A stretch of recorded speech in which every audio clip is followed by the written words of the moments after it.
Manchu Manoj second ఇన్నింగ్స్లో వరుస సినిమాలతో చెలరేగిపోతున్నాడు. ముఖ్యంగా ఇకపై హీరోగా కాకుండా విలన్ పాత్రలతో ప్రేక్షకుల ముందుకు రాబోతున్నాడు.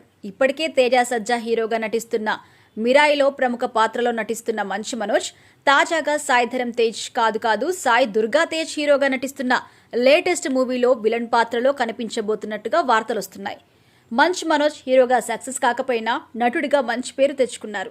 ఈ నేపథ్యంలో సాయి దుర్గా తేజ్ హీరోగా ప్రైమ్ షో ఎంటర్టైన్మెంట్స్ నిర్మిస్తున్న భారీ పీరియాడిక్ యాక్షన్ డ్రామాలో హీరోను ఢీ కొట్టే విలన్ పాత్రలో కనిపించబోతున్నట్టుగా సమాచారం. ఈ సినిమాలో మంచు మనోజ్ క్యారెక్టర్ హీరోతో సరిసమానంగా ఉండబోతున్నట్టుగా తెలుస్తోంది. ఈ సినిమాను రోహిత్ కేపీ దర్శకత్వం వహిస్తున్నారు. ఇప్పటికే 2 షెడ్యూల్స్ కంప్లీట్ చేసుకుంది. త్వరలో ప్రారంభం కాబోతున్న 3వ షెడ్యూల్లో మంచు మనోజ్ ఈ సినిమా షూటింగ్లో జాయిన్ కాబోతున్నాడు. ఈ సినిమాను స్వాతంత్రానికి పూర్వం జరిగిన నిజ జీవిత ఘటనల ఆధారంగా తెరకెక్కిస్తున్నారు. మరి ఈ సినిమాతో విలన్ గా మంచు మనోజ్ కెరియర్ గాడిన పడుతుందా లేదా అనేది చూడాలి మరి.